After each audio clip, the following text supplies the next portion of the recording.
A'udzu billahi minasyaitonir rajim. Bismillahirrahmanirrahim. Assalamualaikum warahmatullahi wabarakatuh. Jumpa lagi teman. Yuk langsung aja ke bagian berikutnya. Tapi sebelum kita lanjut, kita berdoa dulu ya.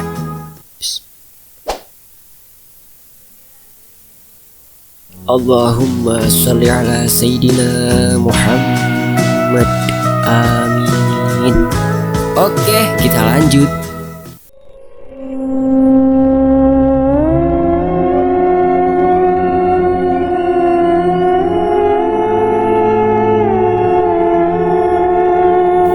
Bangun Yan, sudah pagi, ujar Bujang seraya menepuk pipi Rian pelan-pelan.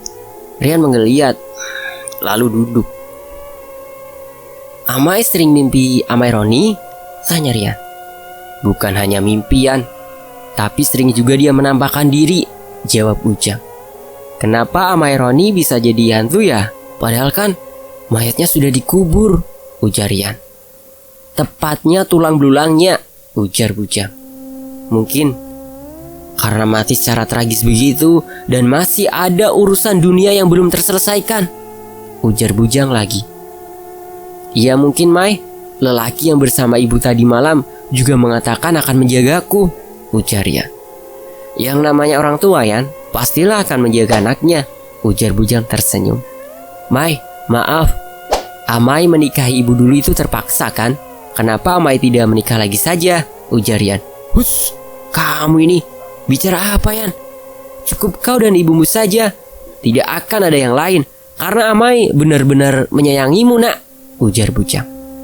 Sesayang itukah Amai padaku? Tanya Rian.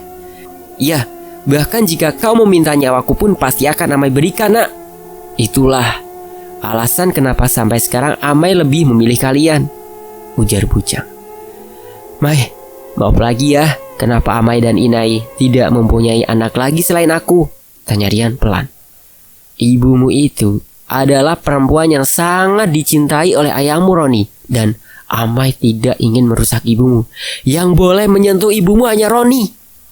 Amai tidak berhak untuk itu. Tugas Amai adalah menjaga kalian itu saja. Berarti Amai masih perjaka sampai sekarang? Tanya Rian kagum. Bujang menggeleng. Dulu sewaktu pertama kali kesini, Amai memacari banyak gadis-gadis di sini dan melakukan itu sering. Dan Amai harap kau jangan seperti aku dan ayahmu, ucap Bujang.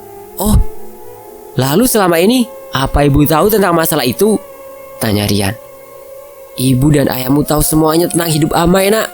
Karena setiap ada hal apa saja Amai pasti menceritakannya pada mereka, ujar Bujang. Lalu di antara sekian banyak perempuan yang Amai setubuhi, apa tidak ada satupun yang hamil? Tanya Rian. Tidak ada, jawab Bujang singkat. Amai, apakah selama ini Amai tidak jatuh cinta pada ibu? Tanya Rian. Pertanyaanmu ini banyak sekalian, ujar Bujang seraya berdiri dan berjalan keluar. Bujang berjalan-jalan sekitar penginapan. Rian menyusul dan berjalan di samping Bujang. Mai, jawab pertanyaanku tadi, ujar Rian. Amai sangat mencintai kalian bertiga, ujar Bujang. Bertiga? Maksud Amai, aku, ibu, dan Cumbo? Tanya Rian lagi. Kamu, ibumu, dan ayahmu, ujar Bujang. Beberapa orang tua yang seumuran dengan Bujang bergegas masuk rumah setelah melihat Rian dan Bujang. Kok sikap mereka aneh ya? Jangan-jangan mereka mengira kita ini perampok, ujar Rian heran. Tiba-tiba di sebuah rumah ada seorang gadis cantik yang berteriak kegirangan dan berlari ke arah Rian dan Bujang.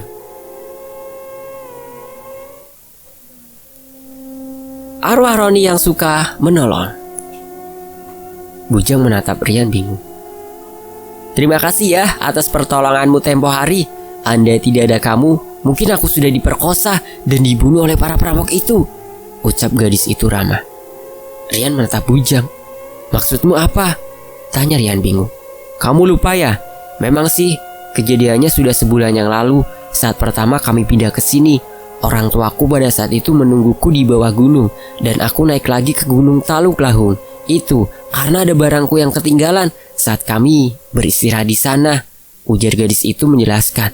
Tapi aku baru kali ini ke sini, ujar Rian. Gadis itu terlihat bingung dan tidak percaya. "Aku tidak salah orang. Aku yakin itu kamu. Aku masih ingat wajahmu," ujar gadis itu. Kali ini Rian yang garu-garu kepala.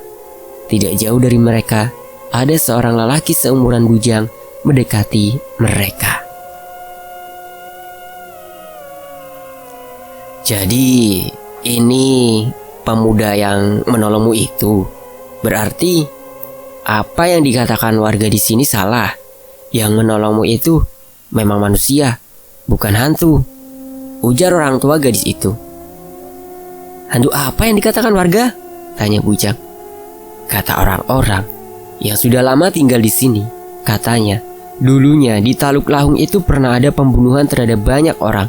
Tapi di antara orang-orang yang mati di sana, cuma satu orang pemuda yang ditemukan hanya tulang belulangnya saja. Dan konon arwah pemuda itu akan menolong orang-orang yang sedang diganggu perampok. Banyak orang-orang yang sudah ditolong hantu itu, ujar lelaki itu. "Roni," gumam Bujang. "Kalau begitu kami permisi pulang dulu," ujar Bujang seraya menggandeng Rian. Setelah jauh dari kedua orang itu, "Jangan-jangan yang dikatakan mereka itu tadi adalah ayahmu Roni, nak," ujar Bujang. "Semirip itu kah wajahku dan nama Roni?"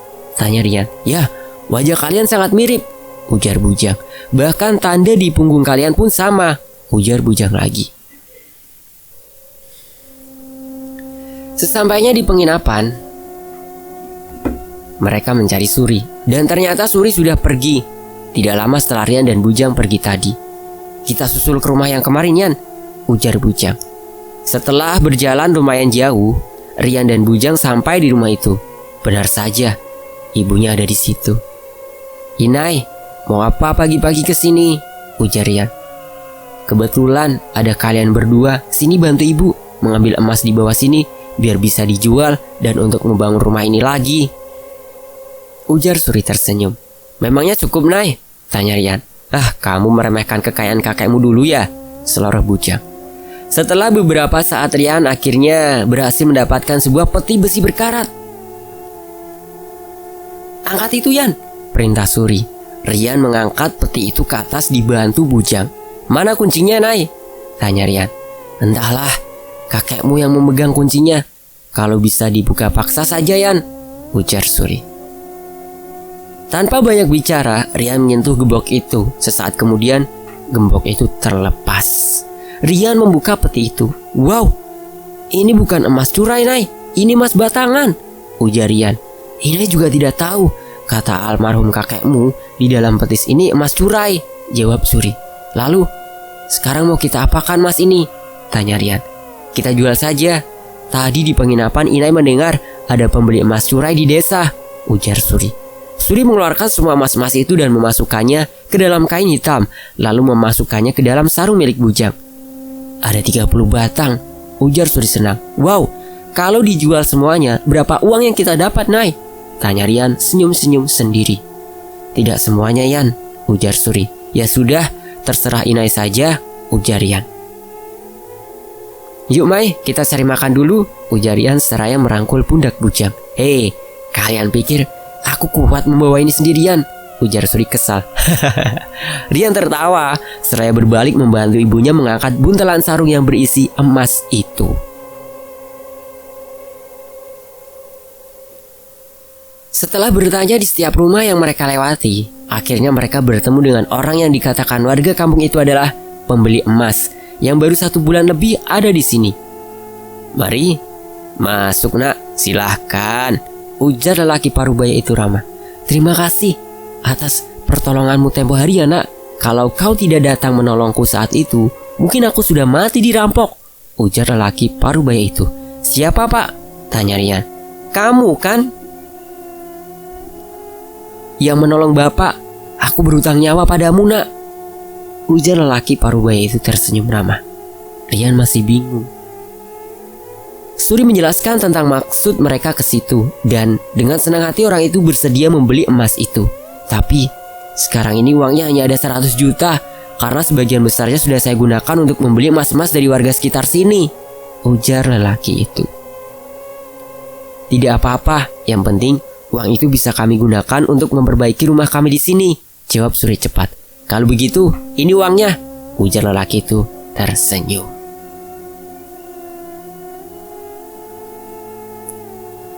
Kalau begitu terima kasih banyak, kami permisi dulu, ujar Suri. Lelaki itu tersenyum. Nak, terima kasih sudah menolongku tempo hari, ucap lelaki itu menatap Rian. Rian yang masih bingung itu hanya tersenyum seraya berjalan meninggalkan rumah orang itu. Inai, sudah berapa orang yang mengucapkan terima kasih padaku? Padahal aku sama sekali tidak pernah berbuat apa-apa pada mereka, ujar Rian masih bingung. Mungkin itu ayahmu, Yan, ucap bujang yang sedari tadi diam. Apa iya? Orang yang sudah mati bisa menolong kita yang masih hidup ini, Mai? Tanya Rian kepada bujang. Bujang segera menyenggol tangan Rian. Shh, bisik bujang. Rian diam. Beberapa minggu ke depan, rumah kakeknya Rian dirobohkan dan dibangun baru lagi. Walaupun lebih kecil dari sebelumnya, tapi Suri sangat senang bisa tidur di rumah itu. Sur, kita sudah terlalu lama di sini. Lebih baik kita pulang saja. Kita kan sudah mengunjungi makam Roni dan ayahmu. Apalagi yang kita tunggu di sini, Sur? Apa kau menunggu para perampok itu kemari? Tanya bujang di suatu hari saat Rian sedang tidak ada di rumah.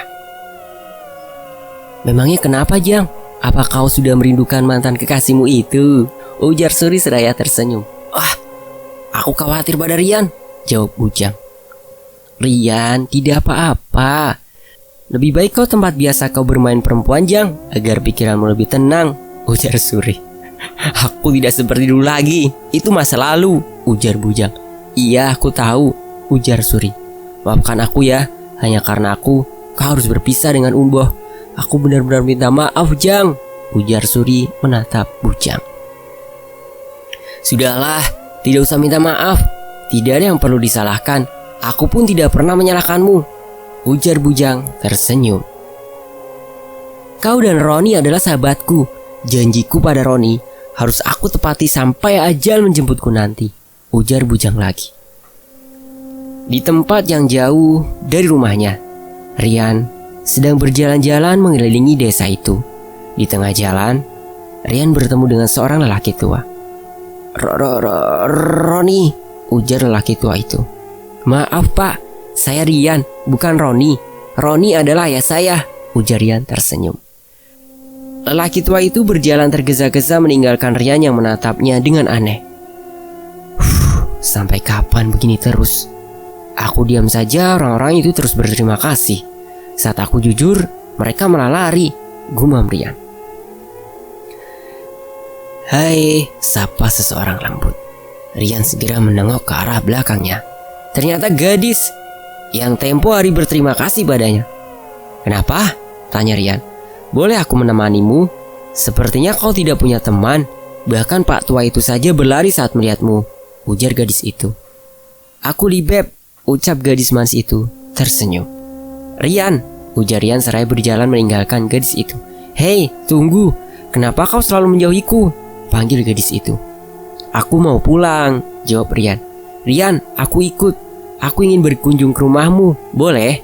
Pinta gadis itu. Silahkan, ujar Rian singkat. Rian, sepertinya kita memiliki persamaan, ujar gadis itu. Maksudmu? Tanya Rian. Ya, kita sama-sama tidak memiliki teman di sini, ujar gadis itu tertawa.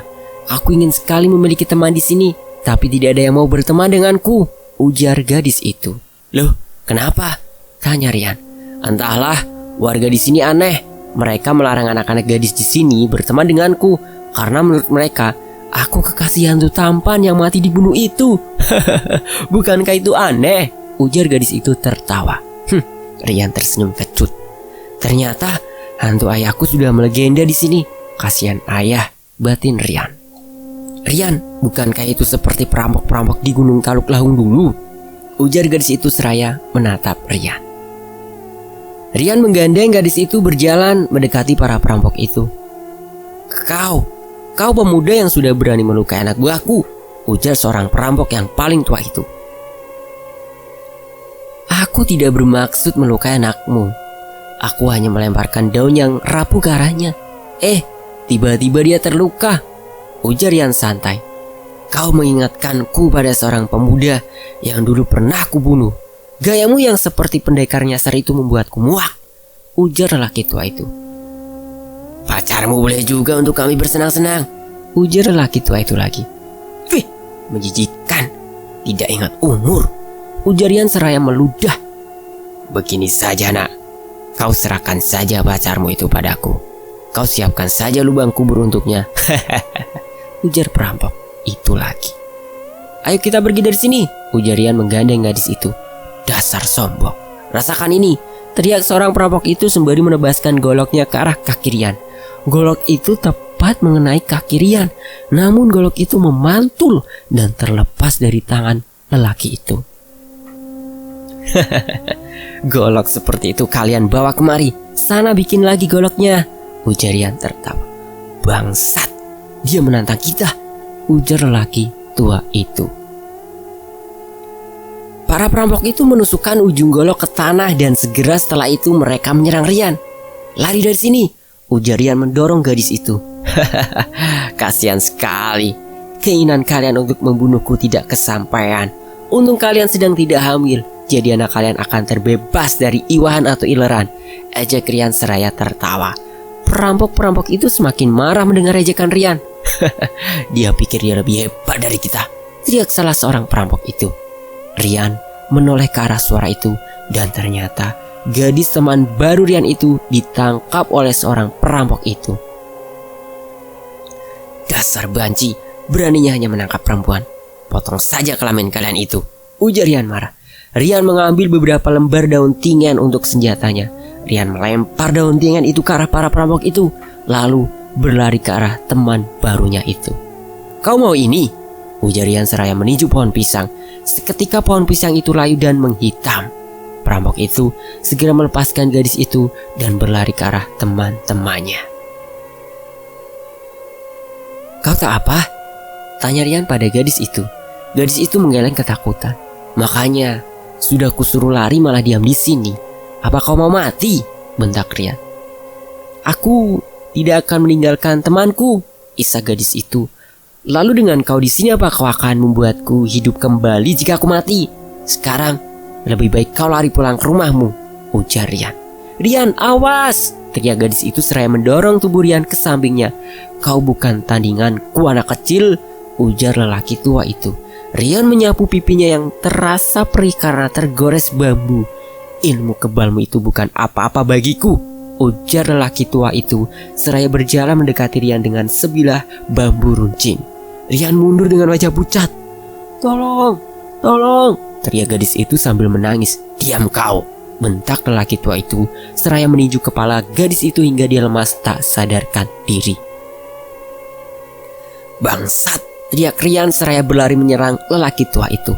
Tendangan Rian tepat mengenai punggung lelaki tua itu hingga dia terjerembab ke tanah. Namun lelaki tua itu segera berdiri. Dengan cepat lelaki tua itu mengarahkan bambu runcing itu tepat ke arah perut Rian. Rian terluka. Makanya sudah kukatakan dari awal, kalau sayang dengan nyawamu, kau tak akan kubunuh, ujar lelaki tua itu. Cuy, lebih baik aku mati daripada menuruti perintah pembunuh seperti kau itu, iblis, ujar Rian. Jahanam, ujar lelaki tua itu seraya menusuk paha Rian yang hanya memakai celana kain tipis itu dengan potongan bambu runcing. Ah, jerit Rian kesakitan. Ini lagi, ujar lelaki tua itu kembali menusuk paha Rian lagi. Apakah masih kurang kau sudah merampas nyawaku dan sekarang kau ingin membunuh anakku? Bentak seseorang dari arah belakang Rian. Lelaki tua pemimpin perampok itu mundur, wajahnya pucat pasi.